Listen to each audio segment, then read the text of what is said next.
Josh, thanks so much for having me on, mate. It's been a long time coming to get on Crossbar Capers, but here I am, and thanks so much for making time on a Wednesday morning because I know it's not the most ideal time, but with kids and school and training and preparing for Perth, it's the time that suits. So I appreciate it. Thank you.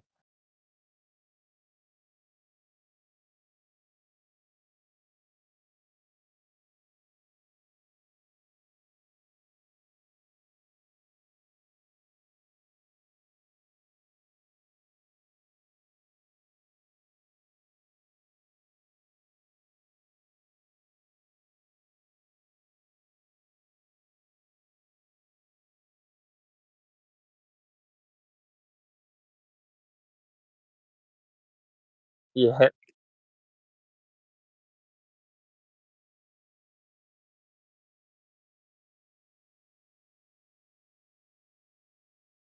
yeah, yeah,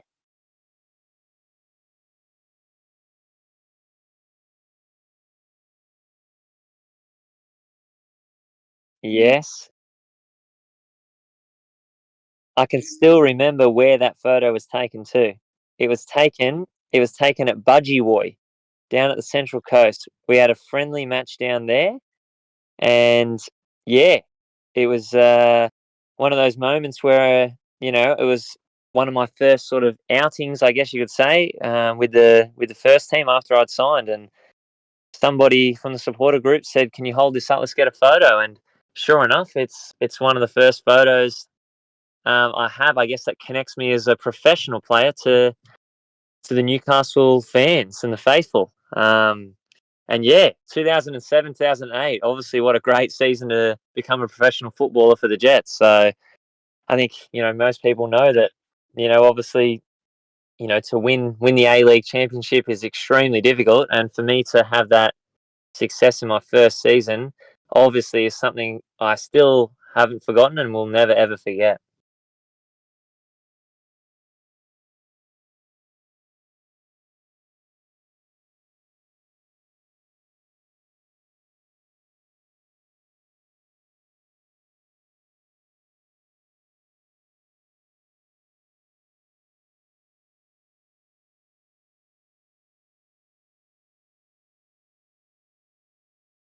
Yeah, Hamilton Olympic, now Newcastle Olympic. But yeah, I was obviously there as a youngster. I started my football journey actually at Mayfield United.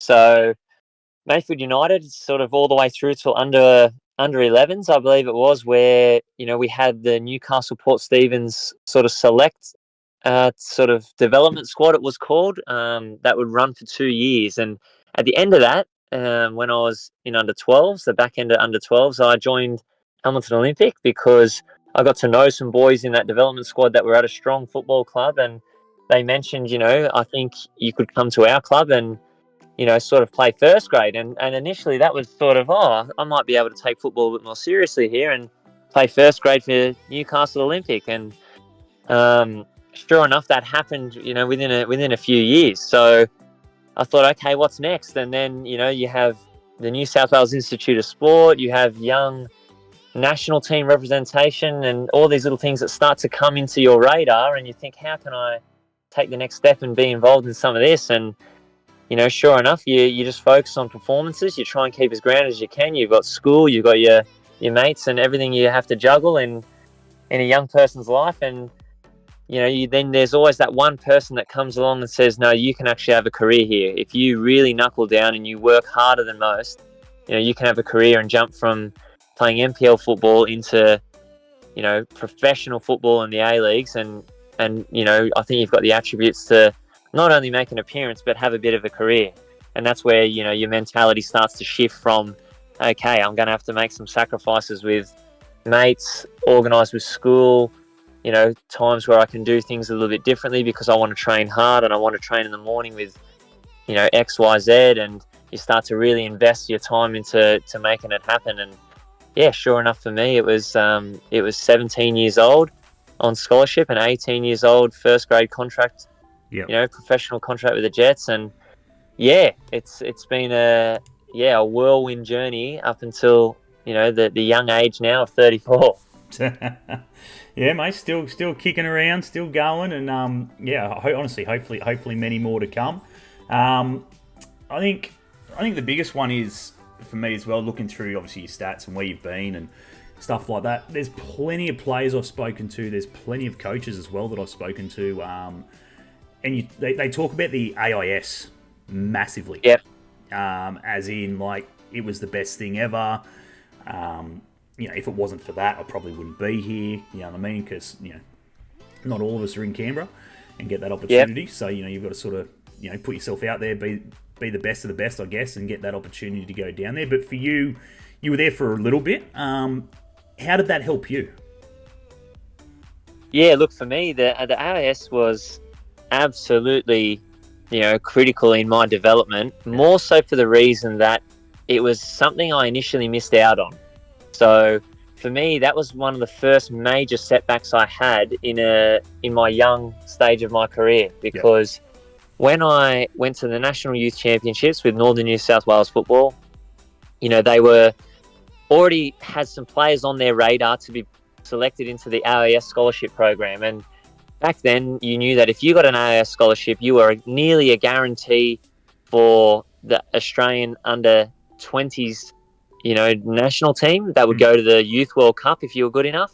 Yep. That was the number one goal for a young player, to be in the AIS. And in the initial intake for my age group, I missed out.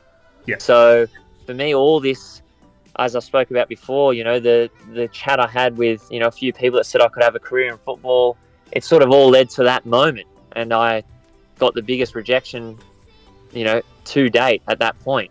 So for me, the AIS was something that I thought, okay, I can go two ways here. I can mug off my time now and go, you know what, it wasn't meant to be. Let's start shifting the focus elsewhere. Yep. Or you can sort of get back on the horse pretty quickly and say, okay, it's just an opinion. Yep. I missed out this time. How hard do I have to work to change that opinion and make that World Cup squad?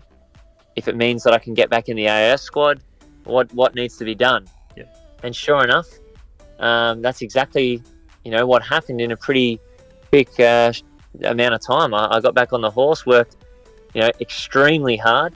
Yep. And within a few months, the knock on the door came from the AIS and said, look, we're missing XYZ in our squad. We feel you'd be good. You've developed into a player we see value in. And it was a no-brainer just to spend some time in Canberra, get out of a bit of a comfort zone of Newcastle, and sort of stand on my own 2 feet. And in what was obviously a full program of football. It was like being a professional, where you had the best nutritious food given to you for breakfast, lunch and dinner.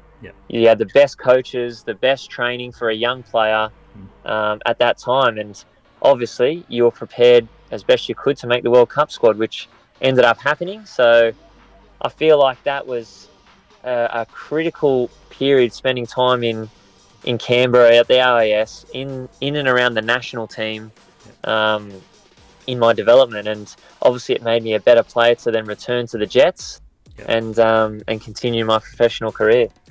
Yeah, I think like I've spoken to the likes of Brett Emerton, Bresciano, Moore, those talented players, and they said that it was massive. Even locals, like Joe Wheelhouse and so forth as well, stated that without it, they probably wouldn't be the player they are today, and they're honestly sad to see it not there. You know what I mean? Like as it is. Yeah, now. That's the biggest shame. They wish it was still here, because it's a massive pathway. That's obviously a big shame that the program is no longer there, and it's no longer obviously funded. But in saying that, I guess the weight of expectation falls on the A-League's academies now. So that's really, the system that follows a lot of big, footballing systems in Europe, where you have clubs that are so strong, they have their own academy, develop their own players, and it becomes either a business to sell players and develop them, or, you develop homegrown talent to represent your first team. And, this is the challenge that's been put out since the AIS program has closed down, to develop not only players that can be professionals for that club in the academy, but obviously develop national team players. And that's the real challenge and has to be the vision for a lot of academies around Australia that are connected to A-League, enterprises. Yeah, no, totally agree. Before we get obviously into the now, for some of the younger viewers, you did make a move to City, 2000 and, when was that? 10 to 15? 2010, yep. 10 to 15, I think. Yeah, so yep. You spent about 5 years down there. What was it like? How did it come about, I suppose? You know what I mean? Because you're at the Jets, and I'm sure being a local boy, you don't really want to leave your local club unless it's for a damn good reason, I guess. Yeah. So how did it come about, and how did you find your time down there? Yeah, well, obviously, as you mentioned, 2010. I made, I guess, an extremely difficult decision. And I guess at the time, fans and people of Newcastle and supporters of the club, they have their opinion, and everyone's entitled to that. But I guess, if you took the time to understand the reasons why, it really and genuinely was a really difficult decision to leave. It's not one that I wanted to do, but, unfortunately at the time, I had a 2-year deal in front of me under the current coach at the time, which was Branko Chelina. And it was a contract that basically said that, you're good enough to sort of be here as a training player, but not someone that I see in my sort of future plans. And for me, that was really difficult to take. I didn't understand why I was sort of being offered anything, with the idea of just sort of being this player that might raise standards at the training ground without getting sort of rewards on the weekend. So for me, I guess it was a decision where I thought, okay, maybe my performances aren't where they need to be, and I've been now viewed in this way, and I need to get back some real focus on my career and try and just be better and develop. And Melbourne Heart at the time was the club before becoming Melbourne City. Showed real interest in not only me, but another player at the Jets who was influential in my decision was Matt Thompson. So, they obviously had signed Matty, and Matty was used, I guess, as a bit of a tool for them to try and get some young talent into the club as well. And I was a player that was in the national youth setup as well in the next stage after that Youth World Cup in the under-23s Olympic Games squad. And they saw, I guess, me as a valued youngster that could go and develop for their football club. And obviously going down with someone like Matty made it a bit easier for me. And at the end of the day, it was someone that saw me in a different light, and I thought, okay, this could extend my professional career and make me develop. And it was another challenge to go to a new city and try and grow up a bit as well and get out of home. So for me, it was a great decision, to be honest, to go down there and become, I think, a better footballer. It had its difficult moments, of course, but sure enough, 5 years goes very fast, and you get to a point where it's no longer I guess a place that you see yourself into the future. And Newcastle, obviously, I grew up supporting Newcastle, and I grew up loving Newcastle as a destination, and obviously family, friends. I wanted to have my own family with my wife, and Newcastle at that time came knocking again. They were undergoing a lot of change. And there was a lot of boys I saw that were joining the Jets at that time, like players like Nigel Bogard. And I thought, okay, well, if these players are returning, then I would say things are looking pretty positive. So it was a case where they were interested to bring me back to Newcastle. And I think, obviously, I've been here that long now. It was obviously the greatest decision to come back to Newcastle, start a family, enjoy my football. And I think I came back from Melbourne a much more well-rounded, consistent footballer. Yeah, I'd agree with that.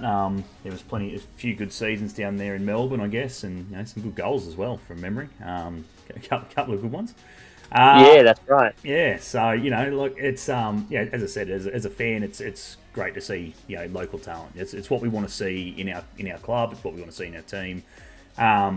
It helps the fans, I guess. Like getting bums on seats, as well as the next generation, which is what we touched on before we went live. Obviously, with Archie, being the next product, I guess. 18 years of age, and he's struggling a bit. You know what I mean? He's 18. He's struggling a bit with injury.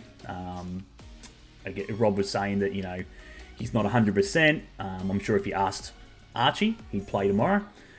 Yeah. But, you know what I mean? He's in a bit of a situation now where he's sort of, got to sort of go by the doctors and all that, and the medical side of things. And, hopefully it's for the right reasons, right? Hopefully it's a good thing, because we don't want to see a Ben Kanarowski, you know what I mean? An absolute talent, and then just get cut down with major injury after injury. And unfortunately, we didn't really get to see the best of him in his prime, I guess, in his the late 20s and so forth.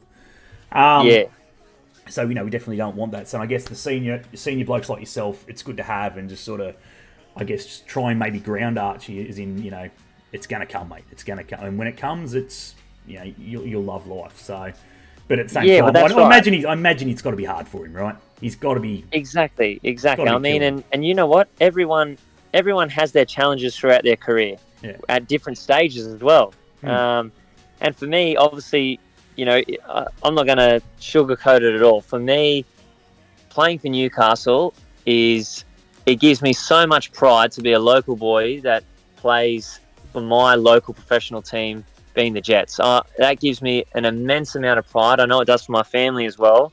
And Archie is no different. And for me to see a young player from Newcastle, of course I'm biased towards that player. I want to see young boys come through and do well. And being a senior player now, Archie's obviously one that I'm sure, like myself, everyone has a real invested interest in.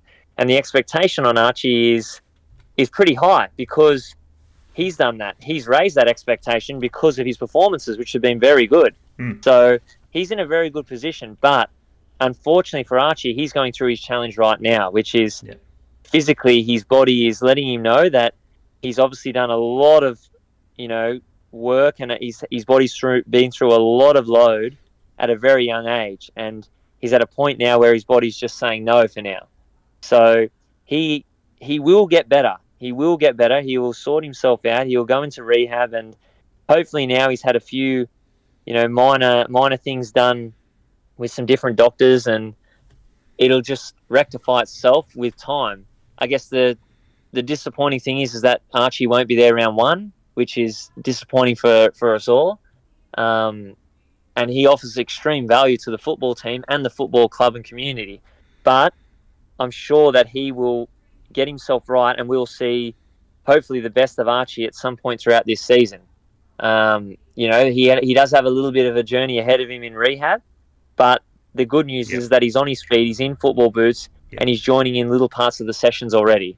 So hopefully that return is going to be quicker than we think. And for the majority of this season, we see the best of Archie, because he offers extreme value, and the potential will only last for so long before he needs to deliver on that. But Archie's fully aware of that, and it's a very privileged position to be in, where you're a good young talent, and the expectation's there for you to do well. And being a local boy, I will do my best, obviously, along with the other senior players, to make sure that we can nurture him and get the best out of him as well, because obviously I think he excites a lot of people. Absolutely. Just when he came on in that Australian Cup game up the top end, just magic. You know what I mean? You just sort of had that feeling. He came on, it's like something's going to happen here. He's gonna do something, and I don't know. He said he just gives that, I don't know, just massive vibes. Great vibes of a local talent who is just absolutely next level. Where fans they won't want him to go. They know that he's probably going to have to go. But if he goes, we want him to go to overseas, essentially. You know what I mean? You don't want another club picking him up. And I suppose, exactly. I said this to Rob. I'm like, I feel that I've been to a few of the training sessions, and you can just tell the chemistry and the team morale is just, it's different. It's different to past seasons that I've seen. And I guess he's got the right players, I guess, around him. He's the right teammates around him to sort of go, it's going to go good. It's going to come good. He hasn't got that 18-year-old mind going, well, bugger this, I'll go elsewhere. Yeah. If the coach ain't going to play me and I want to play, I'll go elsewhere. His mind isn't like that, thank God. It's, right, I'll just listen. I'll just, my time will come. So, which is hard, I guess, at 18. Exactly, it is hard. And especially when frustration comes, through, the repetitive injuries he's had. You could start to think, am I in the right place? Am I getting the right care? Yeah. But I can reassure everyone that that's not the case. And obviously, like you said, it is different to many other years that I've been involved at the Jets. It's a very different vibe. Rob's an extremely experienced coach. Even though it's his first job as a head coach, it's actually irrelevant. He's been in a high performance environment for such a long time. He knows exactly what's required to win and to get the best out of the players. And to get the best out of the players, then you'll see, do we have the cattle? Are we good enough? Are we strong enough? But all his role is to get the best out of the group. And at the moment, the best he's getting out of us when we're at our best has been extremely positive over the pre-season. So it fills us all with a bit of belief to sort of go, we're onto something very, very good this season. And after 15 weeks of pre-season, believe me, we cannot wait for Perth round 1. Yeah, and I think that's it. If anyone missed a Monday night's podcast with obviously Rob, Brandon, so captain and the coach, and D as well, Demir, the assistant coach, go back and watch it, because just little bits and pieces where Rob was talking about, when he was his time at Sydney, even he was under Graham Arnold, right? So, and he spoke about just the best moments, and his because we got talking about rituals and what do you do on game days and all that sort of stuff. His was very interesting. There was always this time where the players would be out training, warming up and getting ready for the game, and Graham Arnold would be literally just sitting in the dressing sheds, and he would take that time to absolutely hammer him with questions. You know what I mean? So just very good insight of for any coaches that want to be coaches. It's what you need to do. Just hammer the questions, and am I doing all right? What do I need to do? How do we get better?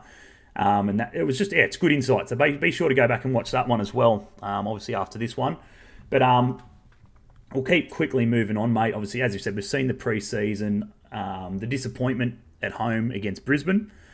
Brendan O'Neill obviously getting sent off, which means he's going to miss round 1 against Perth. But you could definitely see in that game that Brisbane weren't in that game. They weren't going to win that game.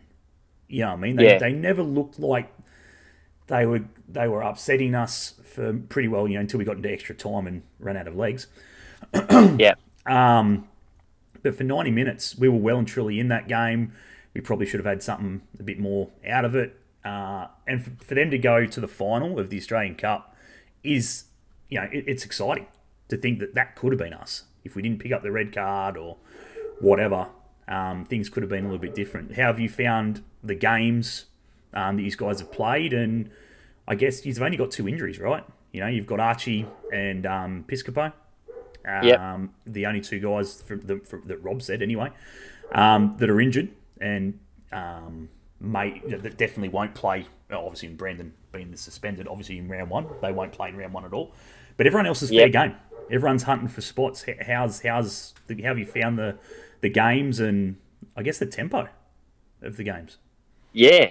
Well, obviously, as you mentioned, nearly most of the squad is on deck, fighting for a spot in round 1, which has been, I guess, a catalyst for what has been a very good pre-season where competition for spots is high, and that is transferred into, obviously, from the training environment where the standards are high to the matches we've played. So I think if you go back to, as you mentioned, the Australia Cup match against Brisbane Roar, that was one that I'm sure most people agree that we shot ourselves in the foot. We copped some pretty average goals. Could have had a few more. And then I still think even then, I firmly believe that we should never have lost that game. Even with the 10 men, they were, not really causing us too much trouble. And I guess for us, it would have been great to just decide it on a shootout from that point on. But in saying that, Brisbane Roar's got a squad for a reason as well, where, they've got a lot of young players that can come on and do a job. And we saw that a few weeks later in Coffs Harbour, where we played a slightly different looking Brisbane Roar, but I guess make no mistake about it, they're all under the same system. They train with each other every single day. And, they were certainly, going to Coffs Harbour with a point to prove, a lot of those players. and we win that game 4-0. So it just goes to show that yes, the Australia Cup game was disappointing that we copped those 2 goals that sort of leveled it out going into extra time. But when we get it right and we learn from our mistakes, which has been a huge, point of difference with this squad in this preseason, is that each match we've learned something new and we've rectified it for the next game.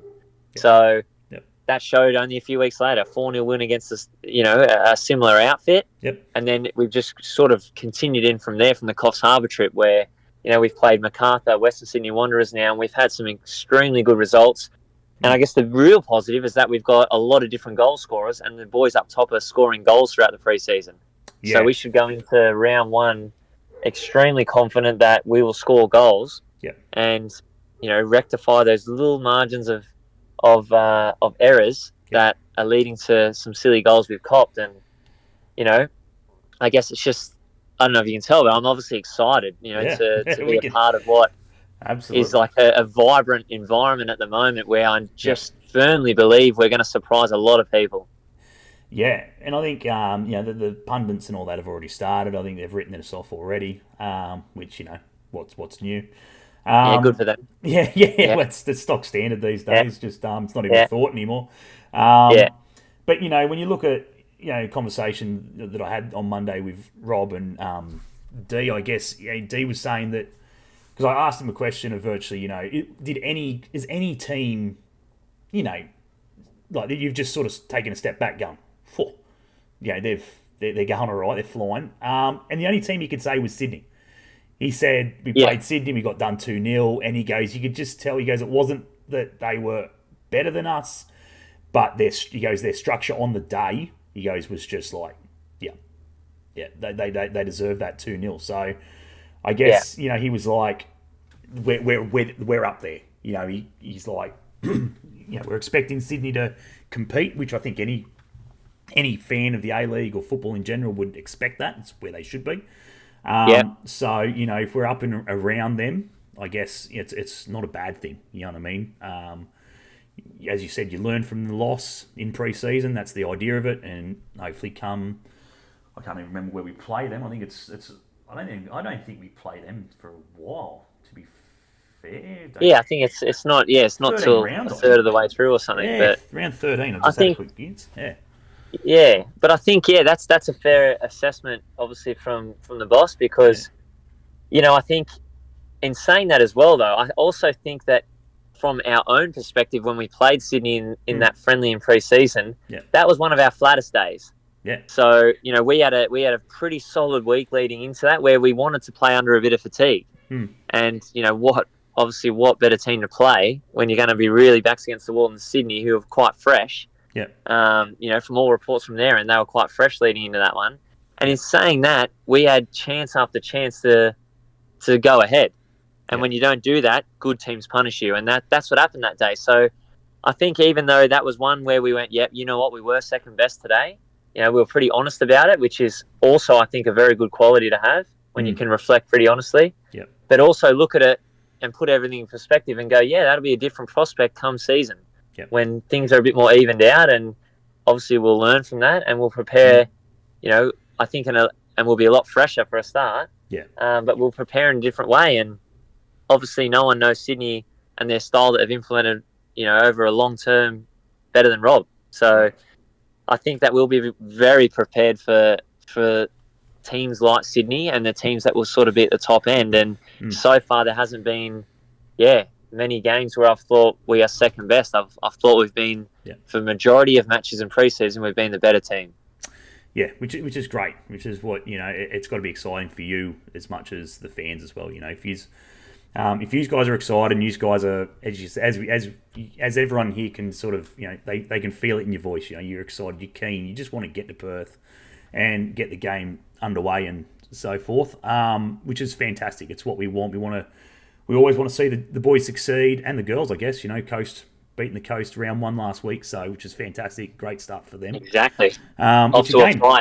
Which is something that, again, we haven't seen in a long time for the girls, unfortunately. It's always been a struggle and a pretty rough season ahead. But when you got the likes of Gary at the helm, it's different. Newcastle legend, another one. So hopefully for the girls, it's going to be a good season. They've brought some bloody good players in. To be fair, Ayres up top. They sure have, and what a great signing she's been. Already she's proved that in round one. So absolutely, and it's funny because you speak to some of the girls at little functions we do and things like that, and they're like, yeah, we're going okay, and preparation's been pretty good, and you're thinking, okay, well we're from a men's perspective, we're pretty upbeat, and you speak to some of the players in there, and they're pretty humble about it, and then you see them perform the way they did in round one, and I'm like, prepared, you guys are ready to run through a brick wall. So I felt like, they kept things pretty tight, I guess, internally. And I just thought they played so well and they deserved surely, most people would admit they deserved their win. And obviously, what a great finish from Ayres. So I feel like, the women are certainly another prospect for people of Newcastle to get behind, and absolutely. I think they'll surprise a lot as well. And like you mentioned, Gary's a very experienced coach who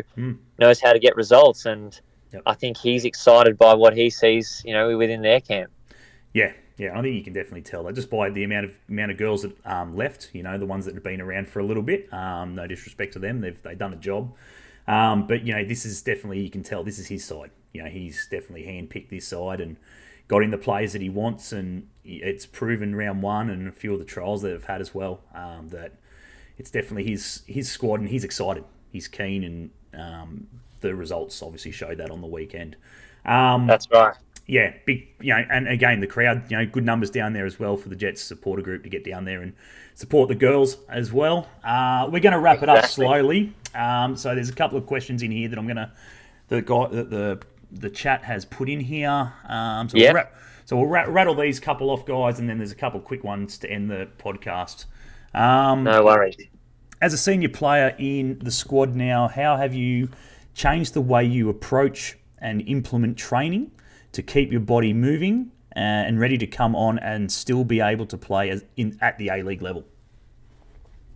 Yeah, obviously, good question. But I think with the experience and seniority, you learn, I guess, how to manage yourself and what your body needs.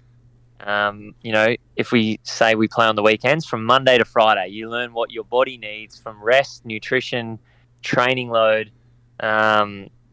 You basically just, have to sacrifice other aspects of your life to make sure you're ready for go time. And for me, I've always prided myself on a solid pre-season that will handle then the load for the rest of the season. I've always prided myself on being extremely fit. So I feel like if you can move well, and the league is so dynamic, so fast, especially with a youth, I guess, aspect to the A-League now, the natural thing is that it's just going to get quicker and quicker. And for me, if I can just stay mobile, I feel like I can compete at the top level and stay at the A-League level. And obviously for me, I've had a little bit of a change this season into more of a centre-back role, which obviously helps with that as well. I'm in a position where, being a senior player, I'm a bit more central and can communicate with the rest of the group. And it's a challenge that's new for me, and it keeps me motivated and excited about doing something different. So to find the motivation to keep playing, I guess, at the A-League level and do what my body needs to stay fit is actually an easy task, because it's a privilege to be in the position I'm in, and I'll never ever take that for granted. And in my mind, I hopefully have a few more years left into the future. Absolutely. I guess that ties in one of the other questions that they had, was in regards to positioning. You've played everywhere. There's no question about that. You've been up top, you've been through the mid, you've been in the back line. Do you have a preference, or are you just one of those guys that just I just want to be on the pitch? Yeah, Ryan Scott needs to be careful, because it's the only between him, Mickey Weir, and Noah James, them three, I could be joining that keeper union. That's the only one I haven't ticked off. So they better have blue on those gloves. It's funny you say that, mate, because Brandon brought that up on Monday. We got talking about seniors and senior players and all that sort of stuff, and he's like, he goes, we'll just put Hoffy in goals. I think think the boys should be fine just to sit on the bench for a week and just give him a crack, just to tick off. Exactly. Well, surely I've got a decent wingspan for it. Absolutely. So you think I'd be able to reach something if I just, if I just throw myself at a few shots coming in. But no, look, for me, obviously, playing, I guess, multiple different positions over the course of my career so far. Yep. I think it's guarded me well, I guess, in the sense that, and I take pride from being resilient and open to change as well. But it also has prepared me well, I should say, for playing now in a new position as a centre-back where I'm a bit more central and I understand what the other positions on the field require. Yep. So for me to be able to be a vocal presence on the field to help guide what is a pretty young team that's pretty quiet, I feel like it'll serve the team well. And, it's obviously not about me. It's about the collective getting the job done, giving 100% every week and being organised to win football matches. And this is where I feel like the value comes from playing a range of different positions on the field, where I can understand what's required from different boys. And being a senior player, you need to demand that. You need to demand that at training, and you need to demand it especially, when there's, I guess, a bit of vocal noise and outside noise in the stadiums on the weekends. You need to even go to another level and over-communicate. So for me, that's a real good challenge to have. And obviously, I feel like my history to date of different positions has prepared me well for the challenge ahead. Yeah, I'd definitely say so. From centre back, it's an interesting one. So it'd be good to see. Obviously, you haven't played a lot there that I've seen, so it'll be a good one. It'd be interesting to see you slot in there. The likes of the legends, I guess, Boogs and so forth. So yeah, why not? Yep. We'll see how it goes. But I certainly at the moment feel at home there, which is good. I'm excited by it. And I'm excited to see what me and the rest of the team put out there on Sunday. Absolutely. So the last couple of quick ones here are very simple. Is there been a player that's excited you in pre-season? Is there one of the youngsters come through? We've got plenty of them now. But is there someone there that you've just sort of just gone, he's got something? Oh God, where do I start? To be honest, good. It's good. Yeah, I feel like if I mention one and not some others, I'll be doing them an injustice. But look, one player that has really, really caught the eye, I think, for me at training every day, his attitude has been spot on, is Lockie Bayliss. He is one that has really surprised me, and it's great because he was involved at the club in the academy, at the Jets for a while, and of course he went away to try and get some senior football. But how he has not played professional football to date, I'll never know, because he almost comes to us now as almost a complete package, ready and primed for professional football. So for me, he is one that will be so valuable to our squad this year. And then I can't mention him and not Clayton Taylor.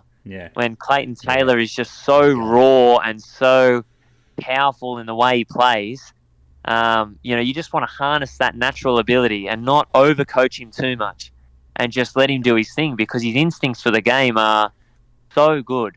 So you just want to really nurture that talent and give them that freedom and that platform to go and be effective. And I have no doubt that those two will be effective as young guys. They've just been beyond impressive in pre-season, and I can't wait to see their start of their journey in professional football. Hopefully this weekend against Perth. I feel like they'll make a great impact, and they can be players that can win us games, and I'm sure that they'll do that, and hopefully it starts round one in Perth. And I guess the other one I will mention that we've seen before, that we all know, but he has certainly returned to the Jets, an extremely I guess holistic player. He's come back. He's Lucas Moragas. Huge. He's somebody who's left the club and come back, I think, even better. So I won't ramble on about Lucas. We all know him pretty well, but I just feel like he is primed for a massive season. Yeah, I think it was we let him, sort of let him go sort of thing, and I was like, oh man, why? What are we doing here? But watching him in training and so forth, and just seeing how big he's got now, far out, he's huge. He's put on some muscle, and He's come back, I think at training, I've watched a couple of training sessions, as I said, and him, and for me, I think Trent looks so different compared to last year. Last year, I don't know, I was very hot and cold as a fan, just going, oh shit, what are we going to get? Is where I think watching his training sessions and this preseason and seeing him play, obviously, I think he's changed. You know what I mean, for the better. I think he looks really sharp and like he can definitely cause some damage up the front end. So yeah, for sure. Yeah, couldn't agree more. Obviously, you know, it's funny. It doesn't take much to have a coach that just approaches things a little bit differently, that can really get the best out of the boys. And we've seen that with Rob and the staff that have come in. And like we've mentioned before, the vibe is so good. And Trent is one of those ones that is, I think he will reap the rewards of what the environment has created for him. Yeah, no, absolutely. Last one here from the fans. They've asked, where would you like the GOAT statue when you retire at the stadium? Oh, my God. Look, I'll let them decide. If people view me that way, then that's obviously, you know, extremely humbling. And obviously, it gives me a lot of pride to know that I'm a local that has played as many games as I have for the club, and hopefully there's a few, I think we touched on it before, a few milestones to come this season, which would be lovely. Absolutely. But as for a GOAT statue, look, put it in my backyard, that'd be nice. Yeah. Let's get you a live one, mate. Just do the mulling for it. Yeah. Exactly. No worries, mate. We are gonna wrap it up there, guys. We do thank everyone for jumping on this episode in the chat, giving us your questions. Everybody's put in there, mate. Honestly, you know, congratulations on your career to date, and we hope that obviously you have a good season. And yeah, don't retire yet. There's plenty of comments in the chat, just, you know, wishing you the best of luck, yourself obviously, but you know, the team as well for this season. Me personally, mate, obviously, and I guess the chat as well, get your tickets, get your memberships sorted. We need bums on seats. You know what I mean? Like, we know that last year was flat, very dismal.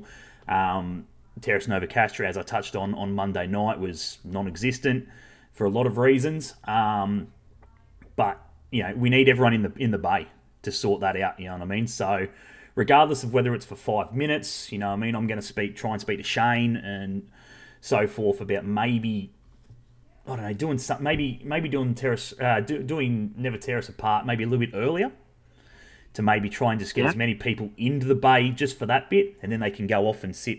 You know, again, there's a lot of people who have had the same seats since the inaugural season, right? So we're not expecting those guys to sort of come in and spend 90 minutes in the bay, but even just packing that bay for 5 minutes before the start of the game, for, you know, Never Tear Us Apart and so forth, would be exciting just in itself. Yeah, for sure. But yeah, mate, what about yourself, mate? What can you say to the fans, mate? Yeah, just to touch on your point, Josh, I think, you know, sometimes maybe some people feel, you know, a disconnect, you know, to the club and the players, but believe me, it is so critical, and we don't exist without the fans. That's the reality. That's the reality of where the Jets are at and the league is at. We need people. We know that there is over 80,000 people that are registered participants in our region alone that clearly enjoy football. So if we can get not only people that have been members for a long time that love the club, but just to spruik to their friends that we, you know, from a player's perspective, we need you there. We need the support, because not only will it bring success, I guarantee you that when we're playing in front of more people, it gives you that extra little bit of boost. And sometimes it's the smallest little details and an extra bit of lift in games throughout the last couple of years where we've lost matches. But if we had that, you know, I'm sure that, you know, there'd be more successful times, and it's just critical. But on the flip side of that, you know, I know people will say, well, if you lift a bit more and you get results, then more people will come. That is true. But the reality is that we need the fans. The fans are definitely appreciated by the players, and I definitely know the coaching staff are hoping that with our performances we'll get. Look, let's try and at least have a sellout home game in the regular season before finals. That'd be lovely if we could do that.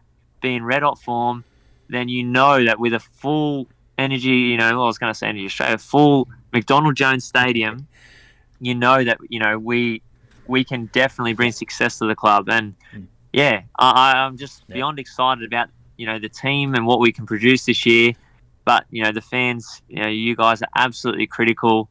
And yeah, I just pray and hope that, we can have a sellout game before the finals. That'd be great.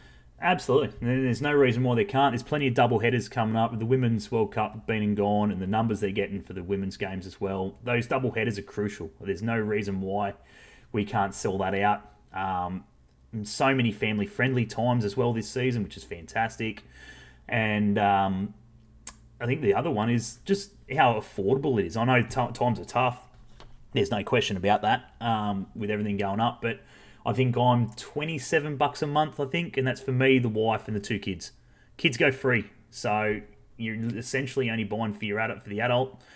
And as I said, I can't strongly, just say to you guys, just get your membership sorted. And if not, don't, just get to the game. Just get to the game. Even if you don't have a membership, it's not that expensive to sort of go and support the boys, the girls, and as I said, if we can lift as a fan, as fans, they will lift. It's fact. They could be on a six game losing streak, and if we pack that stadium, I guarantee it'll change, because without us, it's pretty hard for us to say, we'll come if there's results. Well, at the same time, get there, and the results may just come. But honestly, mate, it's been a pleasure. Honestly, I thank you for your time, for jumping on and giving up your morning. And we wish you and the boys very well. And hopefully results will come this season. And the new owners might come this season. He's hoping on that one. We're not going to delve into that. But hopefully we've seen Perth obviously under new ownership now. And, I'm sure the fans are definitely sort of sitting there going, why not us? We've won an A-League, for God's sake. Yeah, no, don't worry. We'll spoil that party. Yeah, we'll spoil that party. So yeah. But no, look, thanks so much for having me on, and obviously, just watch this space. There's more to come from the team this season. That's for sure. Absolutely. No worries, mate. We'll let you go. Enjoy safe travels over to Perth, and we'll be all watching from here somewhere. Thanks, Josh. Thanks, everyone. No worries, mate. Take it easy. No worries, guys. There we are. Big shout out to Hoffy for jumping on. We do appreciate giving up his morning. And I appreciate you guys for jumping on. 10 a.m. I'm sure plenty of you are at work and everything else. So, what do we got in here? Mine is $9 a month. Absolutely, Benny. Interstate memberships, cheap as chips. And obviously, Mary's obviously on the bandwagon of the 1884 that they've just brought out for the like the Gold Plus members and so forth. You get invites to some of the events and stuff like that. So whatever you guys can afford, from, as you said, your $9 to your $30 to your higher than that. So I appreciate everyone for jumping onto the podcast today. Apologies for the audio issues at the start of it. No idea what else happened there. But until next time, guys, we will see you then. Hopefully next week sometime. We are looking at maybe trying to get a couple of the girls on in the next couple of weeks, as the boys are away to Melbourne the following week. So they'll probably come back to Perth in a day or two, and then they'll probably shoot off again. So I'd say we might get one of the females on next week. But enjoy your football this weekend, wherever you're watching it from. As I said, Sunday night, 7:45 for the men. As for the girls, I'm not too sure, because it's one thing that I was going to bring up in to management, I guess, and stuff like that, is in the family packs, I didn't get a female fixture, which I thought was very bizarre. I thought I would have got a male and a female fixture, or a joint one, just a bigger one. So I know when the men are playing, due to this little bad boy here, but there isn't one for the females. So not too sure. Anyway, take it easy, guys. I will catch you guys next week at some point. Thanks again for tuning in, and as always, if I can find it, we hate Coast Scum. Hope you've heard it. We hate Coast Scum as always. Take it easy, guys. See you next time. Cheers. Bye.